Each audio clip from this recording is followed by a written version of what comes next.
Sejam bem-vindos. Hoje nós vamos tratar não apenas desse assunto, mas sobretudo nós vamos tratar de ortografia.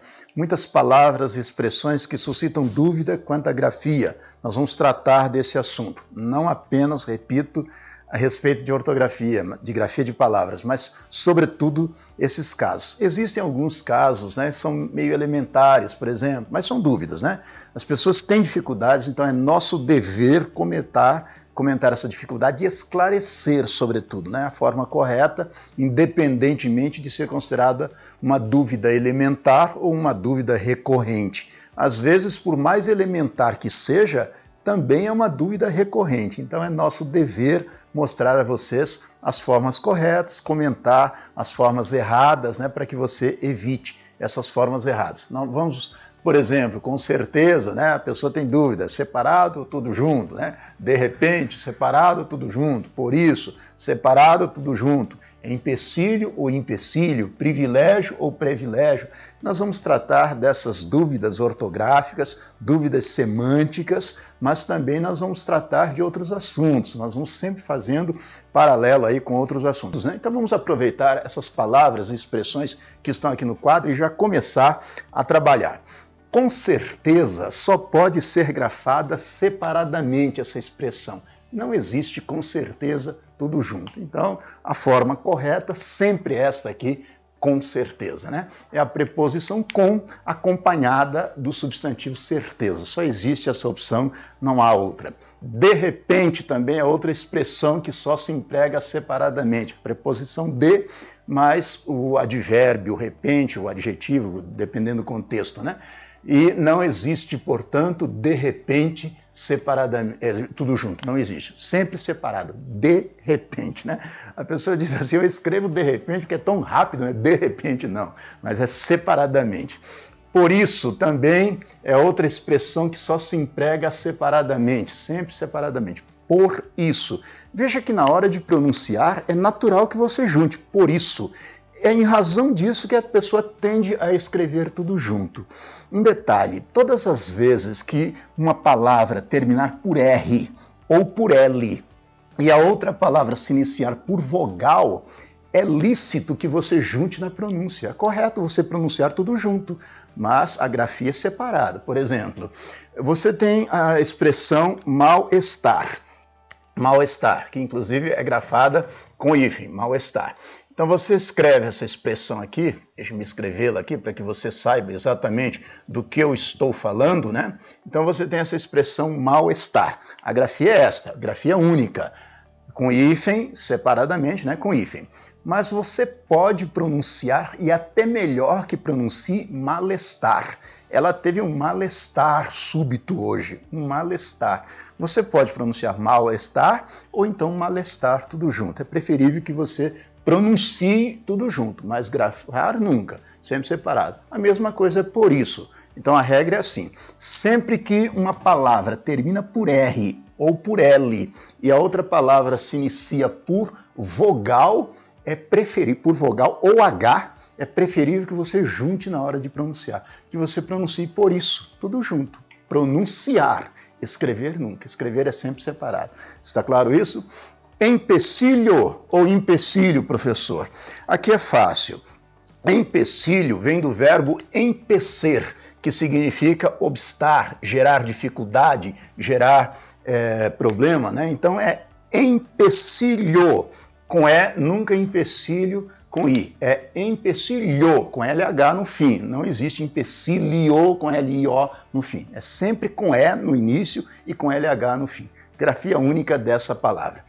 Privilégio ou privilégio, professor? Também não existe privilégio. Privilégio não existe, é privilégio com I. Veja que também é fácil saber, porque privilégio vem do verbo privar. Se privar se escreve com I, privilégio se escreve com I. Então é uma forma fácil de você saber.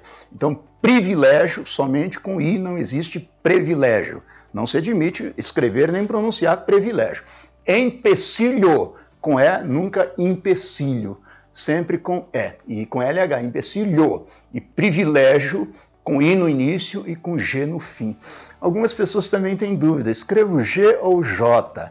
Isso é realmente algo que suscita dúvida. Há regras para isso, mas são poucas regras por um lado e muitas exceções por outro lado. Então não é fácil você saber se é G ou J. Neste caso é G. Existe uma regra que diz assim: todas as palavras da língua portuguesa terminadas em ágil, égil, ígil, ógil e úgil são grafadas com G. Todas as palavras com essas terminações: ágil, égil, ígil, ógil e úgil com G. Por exemplo, ágil, pedágio, a própria palavra ágil, né, se escreve com G. Também com égio, colégio, privilégio com G. Com ígio, vestígio, com ógio, relógio, com úgio, refúgio, subterfúgio, sempre com G. Então, é uma regra fácil de grafia. Então, vamos lá. As formas corretas das palavras que estão aqui no quadro, palavras e expressões, com certeza, sempre separado, não existe com certeza junto. De repente, sempre separado, não existe de repente junto. Por isso, sempre separado, mas a pronúncia pode ser junta. Você pode pronunciar por isso, mas escrever nunca, nunca junto. Empecilho, sempre com E e com LH, não existe empecilho. Privilégio, sempre com I, vem do verbo privar, não existe privilégio. Está claro? A palavra composta é grafada com ou sem hífen. A regra para o uso de hífen com os compostos não é muito bem definida, muito falha. Eu vou ler a regra, né, porque eu não consigo decorar. Não consigo não. Não é fácil decorar a regra básica, o que diz a regra, mas só para depois eu mostro para vocês como é que se procede isso. A regra diz assim: usa-se o hífen em palavras compostas por justa posição. Deixa eu ver como é que a regra fala. Sim. O hífen é usado em palavras compostas por justa posição, cujos elementos constituem uma unidade semântica, mas mantêm uma tonicidade própria, e em compostos que designam espécies botânicas ou zoológicas. Ou seja, pela definição, você não vai chegar a lugar algum. Então, a regra diz que você deve usar o hífen em palavras compostas que mantêm autonomia fonética e acentuação própria, mas perderam seu significado individual para constituir um conceito único. E também quando há espécies botânicas ou zoológicas. Espécies botânicas ou zoológicas fica mais fácil. Por exemplo, água-viva. Água-viva é o nome de uma planta, então é com hífen. Vitória régia, nome de uma planta com hífen, espécie botânica. Formiga branca é uma espécie zoológica, né, resguardadas as proporções, porque é o nome de um inseto, né, a formiga branca, né? Formiga é inseto? Acho que sim, né? O que você acha? É inseto, né? É inseto? Pois bem, talvez não seja, né? Não sou especialista nesse assunto, sou meio ignorante. Então, formiga branca com hífen. Em espécies botânicas e zoológicas, nos compostos que designam espécies botânicas e zoológicas, não há dúvida, sempre o hífen. Agora, fora isso, em palavras compostas que mantêm autonomia fonética e acentuação própria, mas perderam sua significação individual para constituir um conceito único. Que conceito pesado esse, né? Até para você memorizar. Mas veja, em síntese, sempre que você tem compostos, por exemplo, segunda-feira com hífen, todos os dias da semana que contém a palavra feira com hífen. Segunda-feira, terça-feira, quarta-feira, quinta-feira, sexta-feira, sempre com hífen. Primeiro-tenente com hífen, primeiro-tenente. Tenente-coronel com hífen. São palavras compostas ligadas por hífen. Guarda-chuva com hífen. Guarda-civil com hífen. E assim por diante. Vamos ver, guarda civil, guarda-roupa, com hífen, guarda-chuva, né? Com hífen. Agora, a mesma regra diz assim, que quando a palavra perde a noção de composição, desaparece o hífen, aí é tudo junto. Por exemplo, deixa-me colocar uma outra palavra aqui, guarda-chuva, guarda-civil, que eu queria colocar, guarda-roupa já coloquei, tá certo. Agora, por exemplo, passatempo. Passatempo também é um composto de dois substantivos, mas neste caso eles perderam a noção de composição, por isso tudo junto sem hífen. Girassol, girassol vem do verbo girar e mais a palavra sol. Girassol se escreve tudo junto sem o hífen. Então, quando há noção de composição, hífen. Quando não há noção de composição, sem hífen. Mas como que você sabe? Até que ponto a noção de composição se mantém? Até que ponto a noção de composição se perdeu? Aí é que está o problema. Aqui talvez fique mais fácil, né? Você sabe que guarda-chuva fica uma clara ideia de composição. Passa tempo, você já não percebe mais a questão da composição. Então, por isso, sem hífen. Mas, por exemplo, manda-chuva. Manda-chuva é tudo junto, sem hífen. Por que guarda-chuva mantém noção de composição, por isso com hífen, e manda-chuva perdeu noção de composição, por isso sem hífen? Não tem sentido isso. Ou seja, realmente aí a regra falha. Mas é assim. Eu não posso fazer nada, né? É assim. Guarda-chuva com hífen, manda-chuva sem hífen. Então, nesse caso, a regra é falha. Agora, no que se refere ao uso do hífen com os prefixos, aí sim, a regra é mais fixa, a regra é mais precisa, a regra consegue determinar melhor como você deve escrever ou não. Por exemplo, super-herói. Super-herói é com hífen. Super-herói. Da mesma forma, se você disser sub-humano com hífen. A regra diz assim, sempre que houver um prefixo e a outra palavra se iniciar por H, haverá o hífen. Então é ponto pacífico. Diante de H, sempre o hífen. Super-herói, sub-humano, contra-harmônico, pseudo-hermafrodita, sempre com hífen. Isso para os prefixos. Neste caso aqui é prefixo. No caso de compostos é outras coisas. Então aqui é composto, isso aqui é prefixo. Isso aqui é composição, isso aqui é derivação prefixal. São coisas diferentes. Agora, também, se a outra palavra se iniciar pela mesma letra com que termina o prefixo, por exemplo, super termina por R, refeição começa por R, aí é com hífen. Sub termina por B, bibliotecário começa por B, então é com hífen. Sempre que houver um prefixo e a outra palavra iniciar-se por H ou pela mesma letra com que termina o prefixo, haverá o hífen. Por isso você escreve contra-ataque com hífen. Contra termina por A, ataque começa por A. Micro-ondas com hífen. Micro termina por O, ondas começa por O. E assim por diante. Então, sempre que um prefixo terminar por uma letra e a outra palavra, o substantivo, iniciar-se pela mesma letra com que termina o prefixo, haverá o hífen. Se forem letras diferentes, não haverá o hífen, é tudo junto. Então, com os prefixos fica bem mais fácil. Por exemplo, vamos ver esses casos aqui. Se forem letras diferentes, não haverá o hífen. Nesse caso, tudo junto. Por exemplo, nós temos o prefixo sub e a palavra item. Veja, item começa por I, sub termina por B, tudo junto, subitem. Não é subitem, não existe subitem, é subitem. Se você for fazer a divisão silábica desta palavra, será assim, subitem. Então eu digo assim, olha, cuidado com o item 2, subitem B do edital. No item 2, subitem B do edital, foi dito tal coisa. Item B, subitem e não subitem. Certo? Da mesma forma, super termina por R, certo? Super. Alimentação começa por A, tudo junto, superalimentação. Como é que você divide as sílabas de superalimentação? Dessa forma também, superalimentação. Vamos dividir as sílabas aqui. Superalimentação.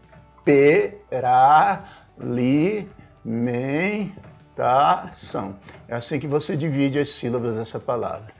Então, a regra para o prefixo é fácil, ou pelo menos é mais lógica. Todas as vezes que um prefixo terminar por uma letra e a outra palavra se iniciar pela mesma letra, hífen, e também pela letra H. Fora isso, é tudo junto sem hífen. Então, veja, micro-ondas. Micro termina por O, ondas começa por O. Micro-ônibus. Micro termina por O, ônibus começa por O. Hífen. Agora, você vai escrever microinformática, tudo junto, sem o hífen. Microinformática, tudo junto, sem o hífen. Da mesma forma, contra-ataque, com hífen. Agora, contra-ordem, tudo junto, sem o hífen. Compreenderam essa regra? Da mesma forma, eu digo assim, o governo promoveu uma mega ação antidrogas. Mega ação, com hífen. O governo promoveu uma mega operação antidrogas. Mega operação, tudo junto, sem o hífen. Está claro isso? Pela nova ortografia, né, pelo novo acordo ortográfico, os substantivos que são ligados, os compostos que são ligados por preposição, perdem o hífen. Então, quando há um composto com preposição intermediária, sem o hífen. Então, você escreve, por exemplo, chefe de cozinha separadamente, sem o hífen. Chefe de cozinha.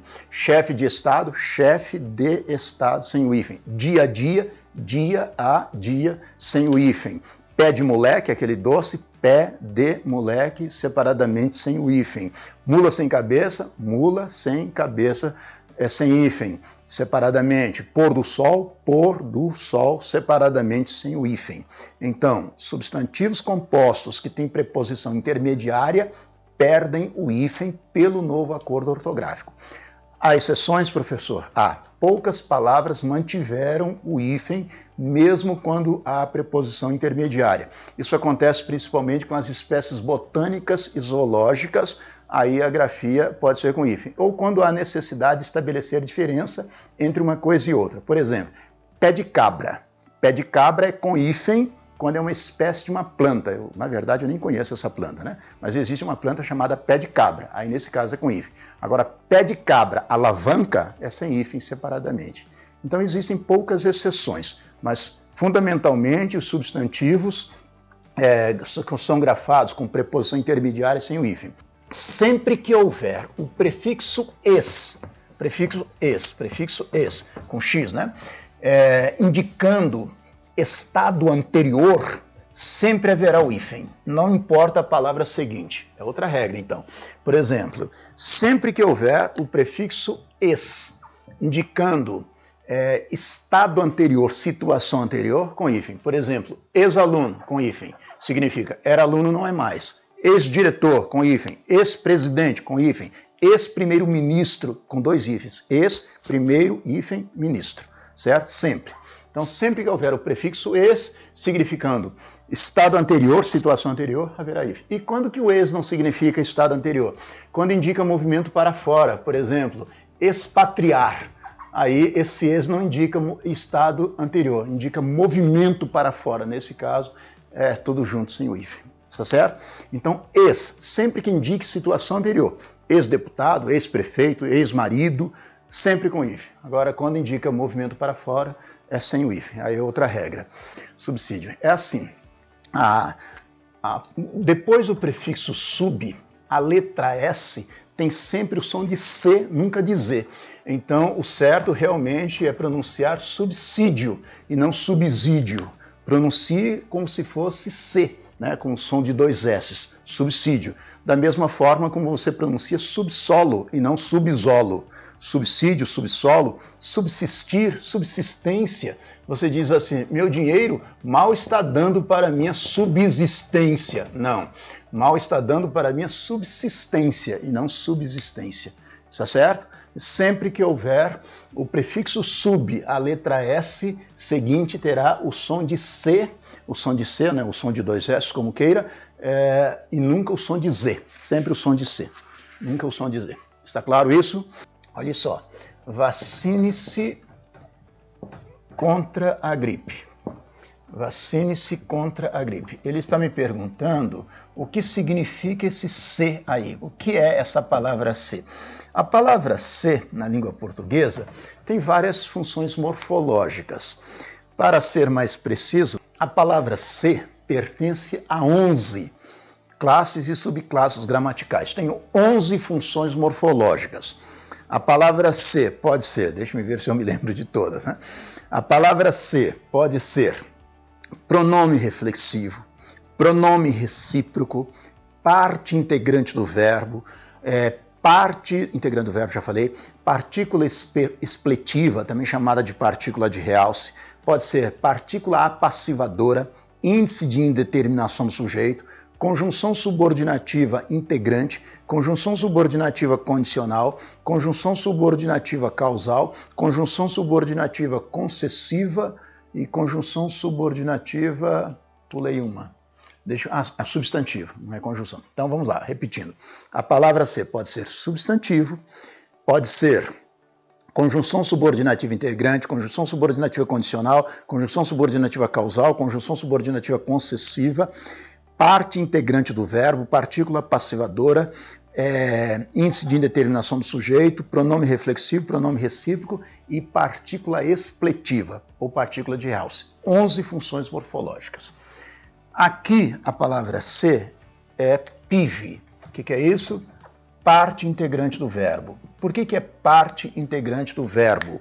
Porque o verbo é vacinar-se de maneira pronominal. Então esse se não tem função sintática, é apenas parte do verbo. O verbo é vacinar-se. Esse se aqui não é reflexivo, porque não é vacinar a si mesmo, né? Então, a ideia de vacinar-se, verbo pronominal. Nesse caso, é parte integrante do verbo. Será reflexivo se indicar essa reflexividade.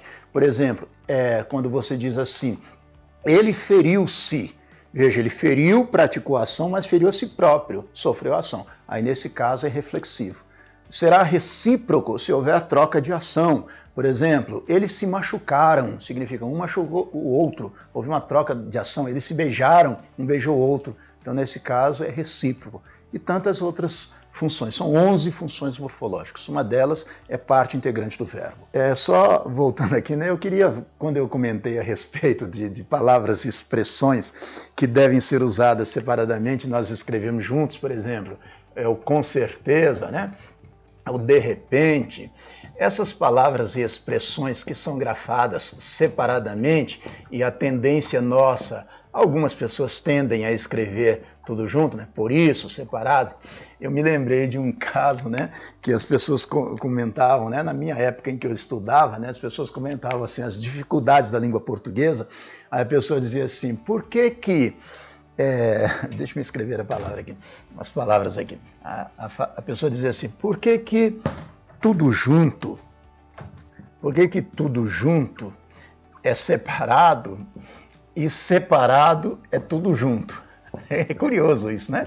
Por que que tudo junto é separado e separado é tudo junto, né? Tudo junto você escreve separadamente. Agora a palavra separado você escreve tudo junto, né? Aí o professor costumava dizer, deve ser porque em português calça é algo que se bota e bota é algo que se calça. Já perceberam isso, né? Veja que bota você calça e calça você bota, né? Então, é exatamente o contrário, né? A língua portuguesa tem essas peculiaridades, né? Essas maravilhas, né? Então, por que tudo junto é separado e separado é tudo junto? Deve ser porque calça é algo que se bota e bota é algo que se calça, né? Geralmente era a resposta que as pessoas davam. Índice de indeterminação do sujeito tem de ser apenas com verbo intransitivo? Não, Mauro.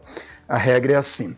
A palavra ser será índice de indeterminação do sujeito, para o qual vou usar a sigla IIS, se acompanhar um verbo intransitivo, se acompanhar um verbo transitivo indireto ou se acompanhar um verbo de ligação. Nesses três casos, a partícula ser será índice de indeterminação do sujeito.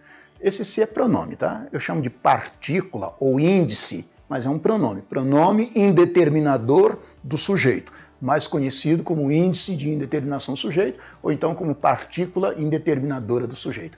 É um pronome indeterminador do sujeito. Pois bem, como é isso? Deixe-me dar um exemplo aqui para que você possa entender melhor. Não apenas com verbo intransitivo, mas também com verbo transitivo indireto e com verbo de ligação. Por exemplo, vou aproveitar aqui para dar este exemplo aqui. Eu digo assim, tratava-se de promessas infundadas, por exemplo. Tratava-se de promessas infundadas, vamos supor. O verbo tratar é transitivo indireto. Quem trata, trata de alguma coisa. Por que é transitivo? Pede um complemento. Por que é indireto? Entre o verbo e o complemento existe uma preposição. Por isso é transitivo indireto. De promessas infundadas, ou simplesmente de promessas, objeto indireto. Objeto indireto. Neste caso, a partícula ser vai ser índice de indeterminação do sujeito. E, consequentemente, o sujeito desta oração aparece indeterminado. Então, nesse caso, o sujeito indeterminado. Estou usando o ponto de interrogação para indicar que existe o sujeito, porém está indeterminado. Quem é que se tratava de promessa? Você sabe quem. Índice de indeterminação do sujeito. Sujeito indeterminado. Existe, mas está indeterminado pela partícula C. Como você sabe que a partícula C é índice de indeterminação do sujeito? Acompanha verbo transitivo e indireto. Como você sabe que este verbo é transitivo? Pede um complemento. Vem acompanhado de um complemento. E como você sabe que é indireto, a preposição, quem trata, trata de. Por isso a partícula C é índice de indeterminação do sujeito. Mas também quando acompanha verbo intransitivo e verbo de ligação. Por exemplo, era-se feliz em Manaus. Era-se feliz em Manaus. O verbo ser é verbo de ligação. Sempre que há um verbo de ligação, existe um predicativo do sujeito, uma qualidade do sujeito. E em Manaus é que é o lugar, adjunto adverbial de lugar. A partícula C também, neste caso, é índice de indeterminação do sujeito. O sujeito existe? Existe, mas está indeterminado pela partícula C. Então, se o verbo for de ligação, a partícula C também será índice de indeterminação. Se for transitivo indireto, também será índice de indeterminação. Se eu continuasse essa frase, era-se feliz em Manaus, embora se viva bem em Manaus, se viva bem em Brasília. Eu digo, era-se feliz em Manaus, embora se viva bem em Brasília. Veja que neste caso, se viva, o verbo viver, sim, aqui é intransitivo, quem vive, vive. Bem e em Brasília são adjuntos adverbiais, respectivamente de modo, bem, e de lugar, em Brasília. E a partícula C também é índice de indeterminação do sujeito. Consequentemente, o sujeito desta oração também está indeterminado. Então, quando que a partícula C é índice de indeterminação do sujeito?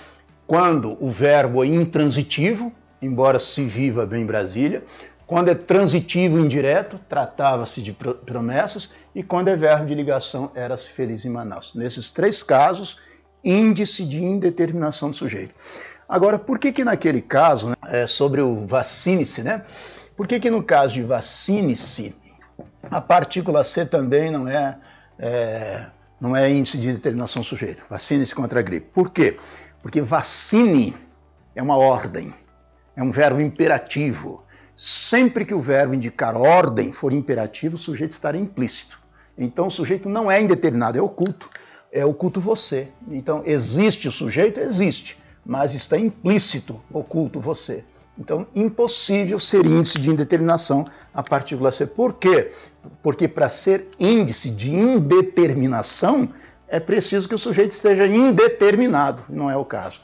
O sujeito existe e está implícito, está certo? Então, nesse caso, não pode ser índice de determinação, a parte integrante do verbo.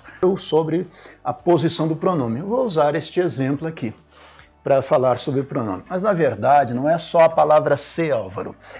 São todos os pronomes oblíquos átonos. Quais são os pronomes oblíquos átonos da língua portuguesa? Os pronomes me, te, se, o, a, lhe, nos, vos, se, os, as e lhes. Pois bem, Álvaro, eu digo, tratava-se de promessas, a posição do pronome que é depois do verbo. Por quê? Porque não se pode começar a frase por pronome oblíquo átono. Início de frase, a colocação é sempre enclítica, ou seja, sempre depois do verbo. Tratava-se de promessas. E neste caso, era-se feliz, a mesma situação. Início de frase, o pronome depois do verbo.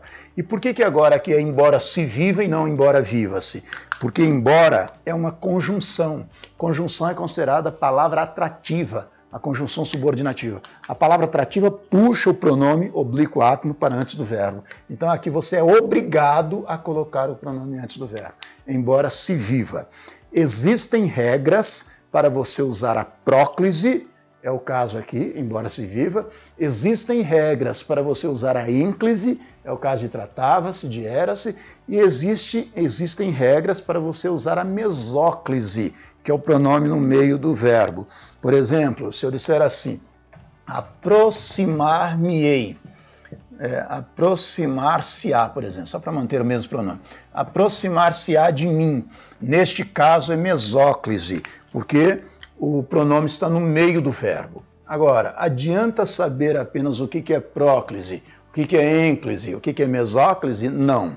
Você precisa saber as regras. Quando colocar o pronome depois, quando colocá-lo antes, quando colocá-lo no meio do verbo. 3 regras fundamentais. Início de frase, sempre ênclise. Início de frase, oração, período, sempre ênclise. Palavra atrativa, sempre próclise. Quais são as palavras atrativas? Principalmente as conjunções e os advérbios. São palavras atrativas. Não, por exemplo. Sempre puxa um pronome para antes do verbo. E mesóclise, sempre que o verbo estiver no futuro do presente, futuro pretérito. Futuro presente, futuro pretérito, mesóclise. Aproximar-se-á de mim. Palavra atrativa, próclise. Embora se viva, não se pode. Início de oração, frase, período, ênclise. Tratava-se, era-se, vacine-se e assim por diante. Sinteticamente é isso. Obrigado a todos.